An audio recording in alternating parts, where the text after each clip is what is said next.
नमस्कार दोस्तों, स्वागत है आपका आई एग्जाम बी में। आज बात करेंगे परीक्षा में पूछे जाने वाले मुहावरे और लोकोक्तियों के विषय में। लगभग हर परीक्षा में इससे संबंधित प्रश्न अवश्य पूछे जाते हैं।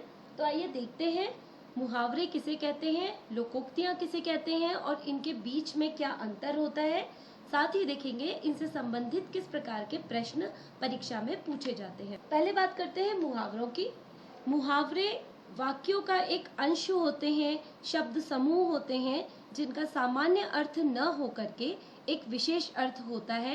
यह भाषा को प्रभावशाली बनाते हैं। इनके अंदर एक भाव छिपा होता है और वही इनका अर्थ होता है। जैसे यदि मैं कहूँ कि कुछ लोग हमेशा अपना उल्लू सीधा करने में लगे रहते हैं, अर्थात अपना स्वार्थ सिद्ध करने में लगे रहते हैं, तो अपना उल्लू सीधा करना, आंखें बिछाना, बहुत सम्मान करना, आग बबूला होना, बहुत गुस्सा करना इत्यादि सभी मुहावरे हैं। मुहावरों का प्रयोग करने से भाषा की सुंदरता बढ़ती है। तो पहला तो भाषा की सुंदरता बढ़ती है, दूसरा विचारों की अभिव्यक्ति करने के लिए, भाषा को आकर्षक बनाने के लिए इनका प्रयोग होता है। तीसरा, कम शब्दों में अधिक भाव कहने के लिए भी इनका प्रयोग किया जाता है। भाषा को प्रभावशाली बनाने हेतु मुहावरों का प्रयोग किया जाता है। ये शब्द युग्म भाषा में एक परिपाटी से चले आ रहे हैं। धीरे धीरे ये विशेष अर्थ रखने लगते हैं। ज्यादातर मुहावरे वाक्यों के बीच में प्रयोग किए जाते हैं। जैसे कोई बहुत दिनों बाद दिखा तो उसके लिए प्रयोग किया गया, आप तो ईद का चांद हो गए, या राकेश तुम तो ईद का चांद हो गए। जैसे ईद का चांद ईद के त्योहार के दिन ही दिखता है, उससे पहले दिखता है, लोग बेसब्री से उसका इंतजार करते हैं। तो बहुत दिनों बाद किसी को देखने या मिलने के बाद आप इस तरीके की वाक्यांश का जब प्रयोग करते हैं तो वह मुहावरा कहलाता है। अब लोकोक्तियां देखते हैं। लोकोक्तियां अर्थात लोगों के द्वारा कहा गया कथन। लोक उक्ति, लोगों के द्वारा कही गई उक्ति, कथन। जनसाधारण का अनुभव होता है जिसमें पीढ़ी दर पीढ़ी लोगों के द्वारा जो कहावतें चलती आ रही हैं वो लोकोक्ति होती हैं। इनमें समाज के लोगों का अनुभव छिपा होता है। अनुभव के आधार पर लोग जो बात करते हैं या कोई कहावत कहते हैं वह लोकोक्तियां होती हैं। जैसे आप भला तो जग भला, अर्थात अच्छा व्यक्ति सबको अच्छा समझता है। तो जनसाधारण के अनुभव किसी कहानी, घटना या तथ्य पर आधारित वाक्यांशों को जिनमें किसी विचार का समर्थन होता है, जिससे कथन प्रभावशाली हो जाता है, वह लोकोक्ति है। तो विचार का समर्थन करने हेतु, कथन को प्रभावशाली बनाने हेतु जो वाक्य कहे जाते हैं वे लोकोक्तियां हैं। लोकोक्तियों को अंग्रेजी में प्रोवर्ब्स भी कहा जाता है। दूसरा एक महत्वपूर्ण बात इनमें है कि जो मुहावरे हैं वे वाक्यों का अंश है, वाक्य का ही एक अंश है। इनके अंत में एक क्रिया होती का सामान्य रूप से इनमें प्रयोग किया जाता है। जैसे नाको चने चबाना, दांतों तले उंगली दबाना, तोते उड़ जाना, इस तरह क्रिया का इसमें प्रयोग किया जाता है। जबकि लोकोक्तियां स्वतंत्र वाक्य होती हैं। अब इन दोनों के बीच में अंतर देखते हैं। क्या अंतर है दोनों में? पहला, मुहावरे अपना शाब्दिक अर्थ छोड़कर नया अर्थ देते हैं। जो उनका शाब्दिक अर्थ होता है उसे छोड़ देते हैं और एक नया अर्थ देते हैं। जैसे घबरा जाने के लिए हम बोलते हैं तोते उड़ जाना। तो यहाँ पर तोते उड़ जाना अर्थात घबरा जाना। तो यहाँ तोते उड़ जाना छोड़ दिया है शाब्दिक अर्थ और एक नया अर्थ यहाँ पे प्रतीत हुआ है घबरा जाने के अर्थ में। लेकिन लोकोक्तियां शाब्दिक अर्थ के साथ एक विशेष अर्थ देती हैं। जैसे नाच न जाने आंगन टेढ़। उसके बाद दूसरा है मुहावरों के अंत में क्रियापद होता है। जैसे हाथ मलना, अपना राग अलापना, लाल पीला होना, आग बबूला होना। तो इस तरीके से इसके अंत में क्रिया का पद होता है। किंतु लोकोक्तियों में अंत में क्रियापद नहीं होता है। जैसे ये एक विशेष कथन होता है, जैसे कि अंधेर नगरी चौपट राजा। यहाँ पे कोई भी क्रिया का प्रयोग नहीं किया गया है। इसी के संदर्भ में देखिए, मुहावरे हमेशा वाक्य के बीच में प्रयोग किए जाते हैं। जैसे 2 दिन घर से बाहर रहोगे तो आटे दाल का भाव पता चल जाएगा, वास्तविकता समझ में आ जाएगी। तो ये बीच में इनका प्रयोग किया गया है। जबकि लोकोक्तियां जो होती हैं वो पूर्ण एक वाक्यांश होती हैं, तो इसे हम अंत में भी प्रयोग कर सकते हैं। जैसे पैसा कमाने के लालच में कई लोग विदेश में मारे मारे फिरते हैं, इसे कहते हैं दूर के ढोल सुहावने होना।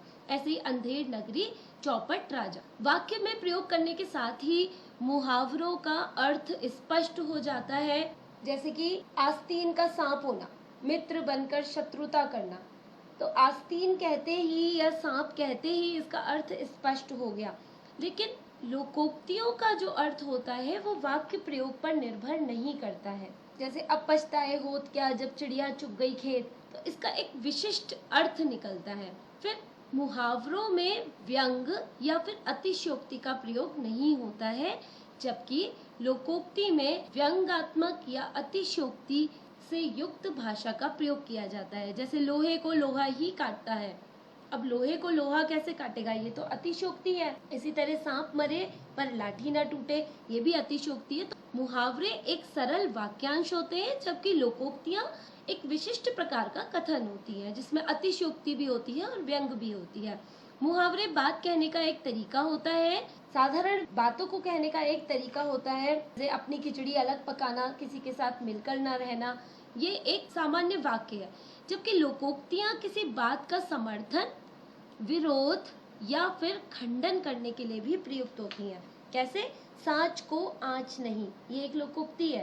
तो सच के रास्ते पे चलने वाला किसी से नहीं डरता, ये समर्थन है। गंगा गए तो गंगादास, जमुना गए तो जमुनादास। सिद्धांतहीन व्यक्ति के लिए यदि बात कर रहे हैं, जो कि अवसरवादी है, आजकल के नेता पूरे अवसरवादी हैं। गंगा गए तो गंगादास, जमुना गए तो जमुनादास। तो लोकोक्तियां किसी भी बात का समर्थन, विरोध या खंडन करने के लिए प्रयुक्त की जाती हैं। अंत में मुहावरे संक्षिप्त होते हैं, श्री गणेश करना, लोहा मानना, मुंह तोड़ जवाब देना। जबकि लोकोक्तियां विस्तृत होती हैं। दूध का जला छाछ भी फूक फूक कर पीता है, पराधीन सपने हूँ सुख नाही। तो लोकोक्तियां विस्तृत होती हैं और मुहावरे संक्षिप्त भाषा में प्रयोग किए जाते हैं। इस प्रकार से स्पष्ट हो गया होगा, लोकोक्तियां स्वतंत्र अर्थ वाली होती हैं, जिसमें पूरा भाव छिपा होता है। मुहावरा पूर्ण वाक्य नहीं होता, इसलिए उसका स्वतंत्र प्रयोग नहीं किया जाता है। मुहावरा बात को कहने का एक तरीका होता है और लोकोक्तियां कहावतें होती हैं, जो कि अनुभव पर आधारित होती हैं। अब परीक्षा में किस प्रकार के प्रश्न इनसे संबंधित पूछे जाते हैं, ये भी देख लेते हैं। पहला देखिए, अवसर का लाभ उठाना अर्थ से संबंधित मुहावरा है। अवसर का लाभ उठाना, तो बहती गंगा में हाथ धोना, आकाश पाताल एक करना, फूला न समाना, उल्टी गंगा बहाना।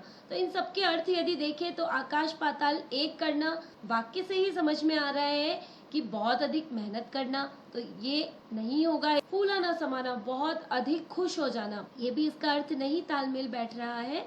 उल्टी गंगा बहाना अर्थात विपरीत नियमों में बह जाना, विपरीत रीति का पालन करना, ये भी इसका अर्थ नहीं है। तो इसका अर्थ होगा अवसर का लाभ उठाना, बहती गंगा में हाथ धोना। दूसरा देखिए, जिन ढूंढा तिन पाइया गहरे पानी पैठ। ये एक लोकोक्ति है जिसका अर्थ होता है परिश्रम का फल अवश्य मिलता है। जिन ढूंढा तीन पाइया, जहाँ आप परिश्रम करेंगे वहाँ आपको उसका फल अवश्य मिले। किसी अच्छे काम को करते हुए विपत्ति आ जाना लोकोक्ति का अर्थ होगा। होम करते हाथ जलना, सिर मुड़ाते ही ओले पड़ना, न अंधे को न्योता दो न दो जने आए, पाँव भर चून चौधारा रसोई, इनमें से कोई नहीं। इसका अर्थ है होम करते हाथ जलना, अर्थात होम करना, हवन करना। कार्य तो आप अच्छा कर रहे हैं, लेकिन हाथ जलना विपत्ति का आ जाना। इसके अतिरिक्त इनके भी अर्थ समझ लीजिए। सिर मुंडाते ही ओले पड़ना अर्थात काम शुरू करते हुए बाधाएं आ जाना। न अंधे को न्योता दो न दो जने आए, इसका अर्थ है विशेष काम करते समय विपत्ति आ जाना। पाँव भर चून चौधारा रसोई, इसका अर्थ है सीमित साधन होने पर अनेक लोगों को बुला लेना। साधन तो सीमित है लेकिन बहुत अधिक लोगों को निमंत्रित कर देना। तो किसी अच्छे काम को करते हुए विपत्ति आ जाना, इसका अर्थ है होम करते हाथ जलना। आगे बढ़ते हैं, सच्चे न्याय के लिए कौन सा मुहावरा उपयुक्त है। बहुत प्रसिद्ध मुहावरा है ये, दूध का दूध पानी का पानी। नीर क्षीर विवेक भी इसको कहा जाता है कि दूध और पानी को अलग अलग कर देना। तो सच्चा न्याय करना, दूध का दूध पानी का पानी। लोकोक्ति के लिए उपयुक्त अर्थ का चयन कीजिए। पढ़े फारसी, बेचे तेल, यह देखो कुदरत का खेल। तो पढ़े फारसी अर्थात योग्य है किंतु विवशता से कोई दूसरा कार्य कर रहे हैं, तो इसका अर्थ होगा गृहस्थी के झंझट में फंस जाना, यह नहीं होगा। विद्या का अपमान करना, विदेश में पढ़ना लिखना, योग्यता होते हुए भी निम्न स्तर का कार्य करना। योग्य है किंतु कार्य निम्न स्तर का कर रहे हैं, यह इसका अर्थ होगा। आगे देखिए, 99 के फेर में पढ़ना मुहावरे का सही अर्थ है। बहुत प्रसिद्ध मुहावरा है 99 के फेर में पढ़ना, अर्थात धन जोड़ने में लगे रहना। 99 रुपए को 100 रुपए करने की कोशिश करना, 100 को 1000, 1000 को 2000। तो 99 के फेर में पढ़ना। आगे देखिए, जाके पाँव न फटी बेवाई, वो क्या जाने पीर पर आई। अर्थात जिसने कष्ट नहीं भोगा वह दूसरे के दुख दर्द को नहीं समझ सकता है। जिसके पैर ही नहीं फटे होंगे वो कैसे जानेगा कि दुख क्या होता है, दर्द क्या होता है। तो जिसने कष्ट नहीं भोगा वह दूसरे के दुख दर्द को नहीं समझ सकता। निम्नलिखित में से लोकोक्ति का चयन कीजिए। आंखें दिखाना, दांत खट्टे करना, अंगारे उगलना, कौवा चले हंस की चाल। तो आंखें दिखाना यह मुहावरा है। अभी हमने मुहावरे और लोकोक्तियों में अर्थ समझा था कि मुहावरे वाक्य का अंश होते हैं और लोकोक्तियां एक विशिष्ट अर्थ होते। तो यहाँ पर आंखें दिखाना, इसकी पहचान हम क्रियापद से भी कर सकते हैं। आंखें दिखाना, दांत खट्टे करना, अंगारे उगलना। हमेशा मुहावरों में अंत में क्रियापद होता है, लेकिन यहाँ देखिए कौवा चले हंस की चाल, इसका अर्थ होता है जो जिसके बस का नहीं है वह कार्य करना। कौवा कभी हंस नहीं बन सकता, जिसमें योग्यता नहीं है वह कार्य नहीं कर सकता। तो यहाँ पर ये लोकोक्ति है, कौवा चले हंस की चाल। अन्य सभी मुहावरे हैं।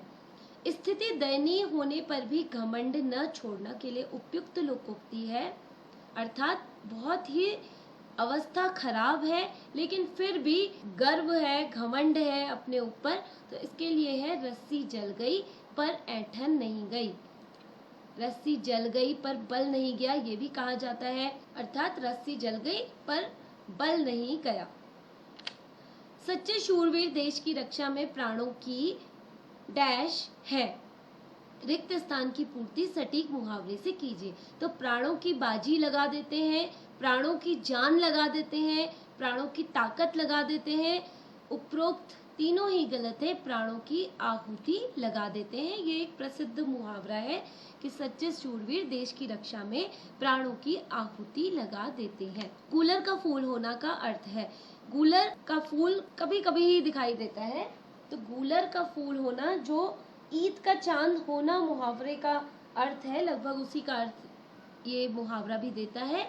कभी कभी दिखाई देना, रोज नहीं दिखाई देना। मखमली जूते मारना का आशय है व्यंग करना, विद्वान का अपमान करना, सौम्य व्यक्ति को प्रताड़ित करना, मधुर बातों से लज्जित करना। जैसे कि इसके वाक्यांश में ही छिपा है मखमली जूते मारना, जूते भी मार रहे हैं, वो भी मखमल से लिपटे हुए जूते मार रहे हैं, तो मधुर बातों से लज्जित करना, शर्मसात कर देना।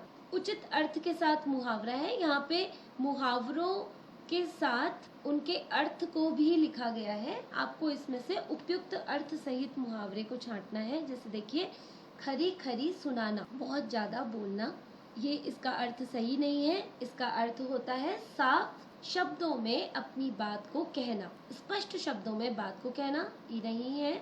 उल्टी गंगा बहाना, उल्टी गंगा बहाना अर्थात रीति के विपरीत कार्य करना। यहाँ लिखा है अनुकूल कार्य करना, इसका अनुकूल का यदि हम प्रतिकूल विलोम कर देंगे तो प्रतिकूल कार्य करना, जो कार्य रीति के विरुद्ध है उस कार्य को करना, उल्टी गंगा बहाना। अपना राग अलापना अर्थात बहुत सुंदर गीत गाना, ये गलत है। यहाँ पे अपना राग अलापना अर्थात अपनी प्रशंसा खुद ही करना। अंत में है पट्टी पढ़ाना, बुरी राय देना, ये यहाँ पे उचित अर्थ है। पट्टी पढ़ाना, गलत राय देना, बुरा बताना या बुरी सलाह देना, ये यहाँ पर उचित अर्थ के साथ मुहावरा है। आगे देखिए, उचित अर्थ सहित लोकोक्ति है। आँख के अंधे नाम नयन सुख, यथा नाम तथा गुण, ये भी यहाँ पर गलत है। आँख के अंधे नाम नयन सुख का अर्थ होता है गुण के विपरीत कार्य को करना। नाम तो है बहादुर सिंह, लेकिन डर गए छिपकली से, तो ये आँख के अंधे नाम नयन सुख। दूसरा है हाथ कंगन को आरसी क्या, प्रत्यक्ष को प्रमाण क्या। जो चीज सामने दिखाई दे रही है उसके लिए कोई तर्क वितर्क की आवश्यकता नहीं है, ये यहाँ पर उचित विकल्प है। फिर है अधजल गगरी छलकत जाए, बिना सोचे समझे कार्य करना, ये यहाँ पे गलत है, क्योंकि इसका अर्थ है कम ज्ञान वाला बहुत अधिक बातें करता है। और अंत में है सांच को आँच नहीं, अर्थात सच के रास्ते पे चलने वाला किसी से नहीं डरता, तो इसका भी यहाँ पे उचित अर्थ नहीं है, झूठ छिपता नहीं। तो सही उत्तर इसका है हाथ कंगन को आरसी क्या, प्रत्यक्ष को प्रमाण की आवश्यकता नहीं होती है। फिर देखिए, कठोर परिश्रम के बिना जीवन में सफलता नहीं मिलती, इस संदेश की व्यंजक उक्ति कौन सी है। जब तक आप परिश्रम नहीं करेंगे तब तक आपको सफलता नहीं मिलेगी। इसके लिए है बालू से तेल निकालना, अर्थात बहुत अधिक परिश्रम करना। खोदा पहाड़ निकली चुइया, इसका सही अर्थ नहीं बैठता है। जिन खोजा तिन पाइया, गहरे पानी बैठ, ये भी नहीं है। 9 दिन चले 2.5 कोस। खोदा पहाड़ निकली चुइया, इसका अर्थ है कि मेहनत के बाद भी कोई नतीजा नहीं निकलना, ये गलत हो जाएगा। मेहनत बहुत करी लेकिन नतीजा कुछ नहीं निकला, कोई भी परिणाम नहीं निकला। जिन खोजा तिन पाइया, गहरे पानी बैठ, इसका अर्थ होता है जो प्रयत्न करते हैं वे कुछ न कुछ पा ही लेते हैं। जैसे कोई मेहनत करने वाला गोताखोर गहरे पानी में जाता है और कुछ लेकर के आता है, लेकिन कुछ बेचारे लोग ऐसे भी होते हैं जो डूबने के भय से किनारे पर ही बैठे रहते हैं और कुछ नहीं पाते हैं। फिर है 9 दिन चले 2.5 कोस, इसका अर्थ होता है बहुत दिनों से किसी कार्य को कर रहे हैं लेकिन कर नहीं पाए हैं, तो इसका सही अर्थ होगा बालू से तेल निकालना, अर्थात कठिन परिश्रम करेंगे तभी जीवन में सफलता मिलेगी। तो इस तरह से आज हमने मुहावरे और लोकोक्तियों का अर्थ, मुहावरे और लोकोक्तियों में अंतर और उससे संबंधित परीक्षा में पूछे जाने वाले प्रश्नों को देखा। अगले वीडियो में भी हम इसी प्रकार के प्रश्नों को हल करेंगे। तब तक के लिए हमारे साथ बने रहिए, हमारे चैनल को सब्सक्राइब कीजिए। स्वस्थ रहिए, प्रसन्न रहिए। धन्यवाद।